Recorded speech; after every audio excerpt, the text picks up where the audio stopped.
그리스마라는 단어가 있고요. 또 그런데 이 크리오나 알레이포, 그리스마는 다 닦다, 기름을 바르다 이런 말이에요. 그래서 크리오라는 말은 신약에 5번 나오고 있어요. 5번. 예, 신약에 5번 나오는데 약속 또는 위임, 뭔가 일을 맡기다 하는 거죠. 위임 이런 의미로 쓰였어요. 그래서 나사렛 해당에서 우리 주님께서 이사야 선지자 예언을 인용해서 이렇게 선포를 했는데 주의 영 야훼의 영이 내게 임하니 가난한 자들에게 복음을 전하도록 그가 내게 기름을 부었노라. 기름을 부었노라. 이때 크리오라는 말을 썼던 것이죠. 또 이 알레이포라는 말이 있어요. 몸에 기름 또는 향유를 바르다 하는 건데 누가복음 7장 38절에 보면 한 여인이 주님 예수님의 발에 기름을 바를 때 이 알레이포라는 말을 썼어요. 또 크리스마라는 말이 있어요. 기름을 문지르거나 바르는 행위가 아니라 아주 기름을 이렇게 물을 이렇게 붓듯이 기름을 붓는 거. 이걸 크리스마라고 그랬어요. 그래서 요한일서 2장 20절에 보니까 너희는 거룩하신 자에게서 기름 부음을 받고 모든 것을 아느니라 그랬습니다. 또 여기 요한일서 2장 27절에도 보니까 너희는 주께 받은 바 기름 부음이 너희 안에 거하나니 아무도 너희를 가르칠 필요가 없고 오직 그의 기름 부음 이게 기름 부음 이게 크리스마인데 모든 것을 너희에게 가르치며 또 참되고 거짓이 없으니 너희를 가르치신 그대로 주 안에 거하라. 그래서 구약과 신약에서 이 구약은 기름 부음인데 신약에서는 이 기름 부음이 하나님의 성령의 부음 받음으로 나타나는 것이죠. 그래서 이스라엘 초대 왕으로 기름 부음을 받던 이 사울은 그 당시 어떤 일부 선지자 무리들과 함께 모여서 그 예언을 했어요. 예. 이 사무엘 선지자로부터 기름 부음을 받은 이스라엘 초대 왕 사울이 기름 부음 받은 상태에서 어떤 성령을 따라서 선지자 무리들과 함께 예언을 했어요. 그런데 그 상태가 그러니까 하나님의 성령이 이 초대왕 이스라엘 초대왕 사울과 지속적으로 함께했으면 좋았는데 그러지 않았죠. 사울의 영적인 상태, 하나님과 그의 말씀에 대한 순종의 자세에 문제가 있었을 때 성령 또 그 능력이 사울과 함께하지 않았어요. 근데 이걸 우리가 이제 구별을 해야 됩니다. 뭐냐면 여러분같이 우리 신자들은 다 구원받은 자들 안에는 성령이 내주하는 것이죠. 성령님이 계시는 거예요. 이거하고는 좀 다른 문제예요. 이걸 좀 구별할 필요가 있습니다. 그래서 이 사도행전에서 우리 주님은 성령의 기름 부음을 받은 분으로 사도 베드로가 이렇게 설교를 했죠. 그 고넬료 가정에 초대를 받아서 설교를 했잖아요. 이때 이 베드로 사도가 그 고넬료 가정에 가서 설교를 할 때 이는 하나님이 그와 함께 하시고 그리스도와 함께 하시고 치유 사역을 하시고 마귀를 제압하는 초능력을 보이셨다. 이런 내용을 설교를 하셨습니다. 그래서 이 구약에 보면 하나님께서 이렇게 쓰시고자 하는 사람을 구별할 때 하나님이 이제 부르시거든요. 그래서 모세를 부르셨잖아요. 또 예레미야를 부르셨어요. 그런데 하나님께서 모세나 예레미야를 부르셨을 때 예, 감사합니다. 가겠습니다. 그렇게 했으면 좋았는데 모세와 예레미야는 못 가겠다고 그랬죠. 막 버텼죠. 모세 엄청 버텼습니다. 하나님께 저는 못 갑니다. 말도 못하고 할 줄 아는 것도 없고 저는 못 갑니다. 못 갑니다. 예레미야도 그런 식이었어요. 못 가겠다고 한 거예요. 또 아모스도 그 뽕나무를 기르던 농부였는데 사람들은 그 아모스의 부르심을 의심하기도 했습니다. 예. 왜냐, 저기 뽕나무 기르고 누에 치는 사람이 뭔 하나님의 부르심을 받았단 말이냐. 사람들이 그게 의아하게 생각했을 거 아니에요. 또 아모스는 아마 공부도 많이 한 사람이 아닌 것 같아요. 예. 모세가 하나님의 부르심을 거부한 것은 어떤 우리가 잘못 생각하면 하나님의 부르심을 거부한 게 모세가 뭔가 온유하고 겸손하기 때문이었다 이렇게 생각할 수가 있는데 사실은 모세가 하나님의 부르심을 반대한 것은 불신, 믿지 못하는 것 때문이었다 이렇게 보기도 합니다. 모세는 다른 사람을 보내십시오. 제가 못 가겠습니다. 이렇게 말했잖아요. 그래서 어떤 사람이 이렇게 부르심을 받고 주님이 하나님께서 그 구별하여 세운 사람, 부른 사람을 준비시켜 주신다. 이걸 확신하면은 가겠습니다 할 수 있죠. 그러나 그런 확신이 없으면 어때요? 가기가 어렵죠. 그래서 출애굽기 33장에 보면 그 로이드 존스가 부흥이라는 제목으로 설교를 여러 번 했는데 이 출애굽기 33장을 많이 그 영향을 받았습니다. 로이드 존스가. 그래서 로이드 존스가 인용한 출애굽기 33장에 보면 당신이 나와 함께 가시면 제가 주님 말대로 하겠습니다. 그러나 주님이 함께 가지 않으시면 저는 행할 수 없습니다. 그러니까 하나님이 저와 또 우리 백성과 함께 가시면 제가 하나님 말씀대로 순종하겠습니다. 그러나 하나님이 저와 함께 가지 아니하시면 저도 갈 수 없습니다. 하나님이 함께 하셔야 합니다. 하나님이 언제 어디서나 항상 함께 해 주셔야만 모세는 가겠다. 하나님이 나중에는 모세의 말대로 내가 너와 함께 가겠다. 이스라엘 백성과 함께 가겠다. 이렇게 하셨던 것이죠. 왜냐하면 하나님도 굉장히 섭섭하셨어요. 왜 섭섭했냐? 그 이스라엘 백성이 불순종하고 막 금송아지 만들고 굉장히 하나님을 속을 썩였잖아요.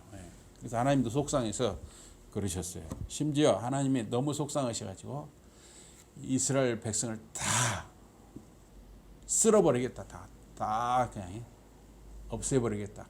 그렇게까지 말씀하셨었죠. 그때 이제 모세가 하나님께 좀 불쌍히 여겨주시고 살려주세요 해가지고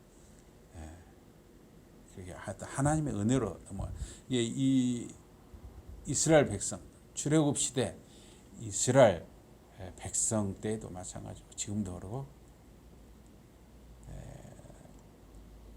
우리 하나님 은혜로 우리 하루하루 사는 것이죠. 그래서 로이드 존스는 바울이 그 약하다, 바울이 연약하다 하는 걸 고백한 것을 인용을 했습니다. 그래서 하나님께 쓰임 받는 일부 목회자들이 성령께서 그들과 강단에서 함께 하시고 그들에게 능력을 준다는 확신을 가질 때까지 강단에 오르려 하지 않았다. 그러니까 이 강단에 올라가서 이렇게 설교를 할 때 정말 하나님이 함께 하신다는 이 확신, 그게 없으면 이 강단에 서는 걸 굉장히 두려워했다는 것이죠. 이거는 우리 설교자들이 항상 생각해야 하는 것이죠. 하나님이 함께 해야만 한다는 것이죠. 모세가 또한 그랬던 것이죠. 모세도 하나님이 함께 하셔야만 자기가 갈 수 있다 했던 것입니다. 그래서 하나님이 주시는 그 특별한 능력이 필요하다는 것을 모세는 항상 생각을 했고 하나님이 항상 함께 해주시도록 기도를 했다 하는 것입니다. 이 4절에 보면 내 말과 내 전도함이 설득력 있는 지혜의 말로 아니하고 다만 하나님의 능력이 있게 하려 하였노라. 그리고 나의 말과 나의 선포는 설득적인 지혜의 말이 아니라 성령과 능력의 나타남 속에 있었노라. 나의 설교는 설득하는 말이 아니었다. 인간의 지혜에 이 설득하는 말은 웅변 또는 달변이에요. 저 사람 말 잘하네 그렇게 하는 수가 있잖아요. 우리 텔레비에도 아이고 말 잘하는 사람들이 나오는 수가 있어요. 또 아주 그 재밌게 막 웃음이 막 뻥뻥 터지고 이런 사람들이 나오면 엄청 재밌어 하죠. 물론 그렇게 할 수도 있습니다. 그런데 그 속에 십자가가 빠져버리면 안 된다는 거예요. 십자가. 예. 설득은 인간의 지혜입니다. 말, 웅변 또는 달변 이것이 주님의 십자가를 잊어버리게 하면 안 된다는 거예요. 주님의 말씀은 성령과 능력인 것입니다. 하나님의 손이 펼쳐질 때 그 능력이 나타나는 것입니다. 5절에 보니까 너희 믿음이 사람의 지혜에 있지 아니하고 다만 하나님의 능력이 있게 하려 하였노라. 너희의 믿음이 사람의 지혜에 있지 아니하고 오히려 하나님의 능력 안에 있게 하려 함이라. 바울이 인간의 이 지혜의 말을 쓰기를 거절한 이유는 성령과 그 능력, 하나님의 일을 드러내기 위함이었습니다. 바울이 인간의 지혜를 설교했다면 고린도인들이 그 근거 위에 그리스도인들이 되었다면 인간의 지혜가 고린도 교인들의 믿음의 토대가 되었을 것입니다. 바울은 세상 지혜에 오염된 말을 쓰기를 거절하고 성령과 그 능력을 나타내는 말을 썼던 것입니다. 바울의 설교에 성령과 하나님의 능력이 나타났습니다. 하나님께서는 하늘에서 이적을 주시고 바울의 설교와 그 사역에 이적을 주시고 또 듣는 자들의 마음속에 믿음의 역사를 일으키셨습니다. 그리스도는 설교의 중심이고 하나님의 능력입니다. 그러므로 그 설교 자체가 능력입니다. 하나님의 힘은 그리스도 안에서 드러납니다. 그리스도에 대한 설교는 고린도인들의 믿음의 행위의 기초입니다. 죄인을 변화시키는 것은 성령의 힘입니다. 죄인은 그리스도 안에서 하나님의 힘을 깨닫게 되는 것입니다. 그래서 바울은 복음을 전하되 말의 지혜로 하지 않았습니다.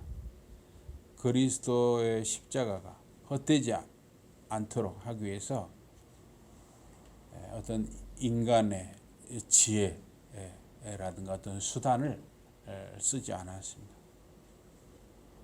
고린도인들은 바울이 아주 말을 막 좀 달변으로 막 그 당시 아마 이 고린도도 이 그리스 지역이잖아요. 그러니까 말 잘하는 사람들이 많았을 거예요. 소피스트라고 해서 말 잘하는 사람들이 많았을 것입니다. 그러니까 그런 사람들 말을 많이 들었을 거예요. 고린도 교인들이. 그런데 바울의 말을 들으면 답답하더라 이거죠. 말도 어눌하고 아주 그냥 소박하게 막 강단이나 무대에 나와서 쇼를 하거나 그런 게 전혀 없었다는 거예요. 그래서 바울은 고린도 사람들의 귀에 그런 즐거운 말을 전혀 하지 않았다는 것입니다. 오직 예수 그리스도 십자가를 전하고자 했습니다. 그래서 이 바울이 복음을 전했던 시대나 지금 이 시대나 사람들은 뭔가 좀 귀와 눈이 즐겁기를 원한단 말이죠. 텔레비에서도 그렇고 밖에서도 그렇고 교회 안에서도 그런 유혹을 받을 수가 있습니다. 그러나 오직 예수 그리스도 십자가만이 하나님의 구원의 비밀입니다. 오직 하나님의 아들이 사람의 몸으로 오셔서 예수 그리스도 하나님의 아들이 우리의 죄를 대속하여 십자가에서 죽으신 것, 그것이 하나님의 구원의 비밀인 것입니다. 이것은 유대인이나 헬라인처럼 십자가를 어리석게 여기는 사람에게 결코 깨달을 수 없는 비밀입니다. 유대인처럼 어떻게 하나님이 사람이 될 수 있느냐고 생각하는 사람에게, 어떻게 메시아가 그렇게 약하게 십자가에 죽을 수 있냐고 생각하는 사람들에게는 그냥 거침돌이에요. 오직 예수 그리스도 십자가와 그 구원의 능력을 믿고 죄 사함을 믿는 저와 여러분이 되기를 바랍니다. 또 여러분과 제가 살아가면서 오직 예수 그리스도 십자가와 다시 오실, 재림하실, 다시 오실 예수 그리스도만을 바라보는 저와 여러분과 또 여러분의 가정, 자녀들, 자손들이 되기를 주님의 이름으로 축복합니다. 우리 기도하겠습니다. 하나님 아버지, 참으로 사도 바울은 오직 예수 그리스도 십자가 구원의 그 십자가만을 사람들에게 전하는 그러한 삶을 살았습니다. 우리가 신자로서 이 땅을 살아갈 때 다른 것에 유혹을 뿌리치고 오직 예수 십자가를 믿고 예수 십자가를 바라보며 오직 예수 그리스도만을 증거하는 저희들의 삶이 되게 해 주시옵소서. 예수 이름으로 감사 기도드리옵나이다.